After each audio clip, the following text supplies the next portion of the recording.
So two gorgeous guys there, but Sherry, you spent the weekend with a gorgeous girl. Oh, yes. I have to say congratulations to Keely and Simon, because we've had a little baby girl, Molly. There she is. Oh! And I have to tell I know. Oh, it's making me fill up. She was 6 pounds 2 ounces. And she's the tiniest creature I have ever seen, the most perfect creature in the world. And I have to say thank you to Wigan Maternity, which is the most wonderful hospital I've ever been into in my life. They treated us so well, but I have to just say, because of health and safety, they're not allowed a toaster. So if anybody has got a toaster, they would like one, but apparently they can't have a toaster. So or just if you're passing, just bring some toast in. Yeah, bring some toast. They have to have a toast lady. But I have to say that Ollie has been fantastic with Molly. Has he? Because he is 4 and he's been the star of the show. And he just strokes her and kisses and goes, "That's my friend, my baby sister." And it's just wonderful. And, of course, Lucy, his other sister, is besides... We're all beside ourselves, like, as you can well imagine. I know! Congratulations!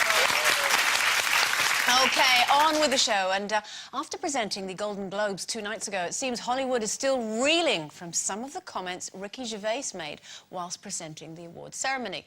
Some critics are saying he hit the wrong mark with jokes like, "It's going to be a night of partying and heavy drinking," or as Charlie Sheen calls it, breakfast. Now, we're all used to Ricky's sense of humour, and he's well loved over in the UK, but did he overstep the mark in Hollywood? It sounds like one of your nights out, never mind Charlie Sheen. That could have been applied to me, that, couldn't it, really? I think that was very funny. I love Ricky Gervais. You know, he can't do any wrong for me. And to me, he did do that the year before. Yeah. So Hollywood and the award panel knew what they were letting... You know, I'm quite surprised that they have gone for someone as sort of contentious as Ricky Gervais. Yeah. Because Americans, a lot of Americans do have a different sense of humour to us. But I think that if somebody's horrible about me, which is quite often, if they do it with a sense of humour, even if it's quite malicious... I remember once, years ago, when I was doing a series called Soldier, Soldier, and my character suddenly, from just making tuna sandwiches in the kitchen in every episode, suddenly became a club singer. And club sandwich singer. And Colette, played by Angie Clark, great actress, had to hear Marsha singing in a club once and go, "Oh, my God, Marsha, that was brilliant." And Jackie Stephen wrote, "Colette, who was clearly on her way to the ear, nose and throat hospital." You see, I think that's quite funny. It's when some TV reviewers or whatever are just very nasty about people's physicality, which they can't help, and it's just done without any sense of humour. It's cruel, because those people have feelings and they can't do anything about the way that they look, and it's just very, very cruel. With comics, it is their job. I mean, he had a job to do, didn't he, that night? And it was to be... I mean, they know what he's like. He is irreverent, and that's part of his humour. I do think it's funny, as long as he's creative and clever with it. I thought he was a bit strong with Robert Downey Jr., though, when he said, what was it? Robert Downey Jr., you may have seen him in... the Betty Ford Clinic and LA County Jail, which was a... You know, and I suppose if you've got, like...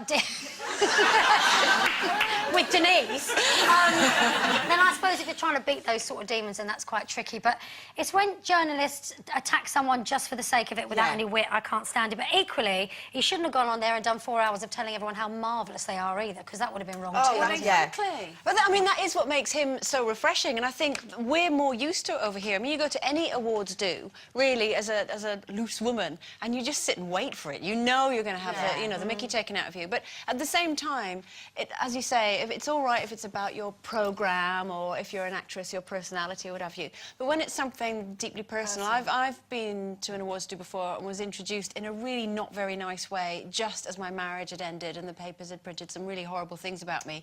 And you're standing there and you're sort of backstage, and then everyone's clapping and you come on, and what can you do? It's also attacking people who don't have a voice. I mean, if you've got somebody who's, say, hosting an awards ceremony and they're going to bring somebody on who can clearly fight back. But I remember watching some award show years ago, and it was a presenter who I really like and admire very much. But on this occasion, he brought some people on to introduce an award. I think it was Steps, the band Steps.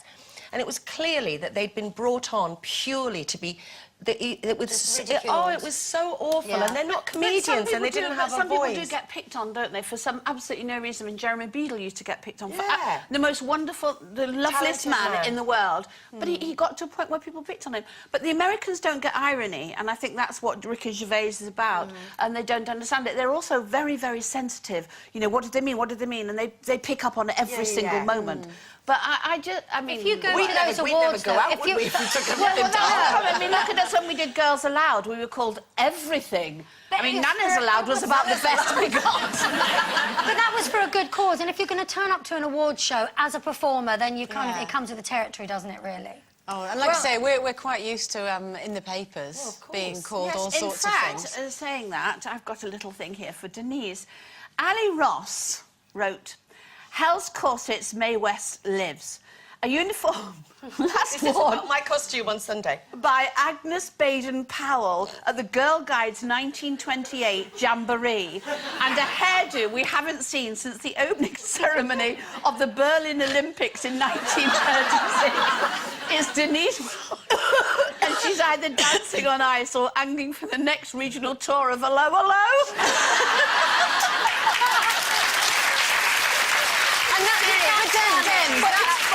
And that was in today's paper. It was in today's But paper. they did go on to say, though, that you were the highlight of... Well, thank you, in Ali's eyes. But you see, generally, he makes me make myself laugh in Ali Ross. You know what I that mean? is So I'm fun. quite flattered to be talked about by him. What are you wearing my next God. week? Oh, you'll have to wait and see. But also, somebody who works in this building said that they were watching it and their partner went, "Is June Whitfield on dancing?" Well, they did say that you and Matt look like mother and son. Now, that's only a little of what we've got to say. God help us. But if you've got anything to add, don't be a silent witness. Get loud.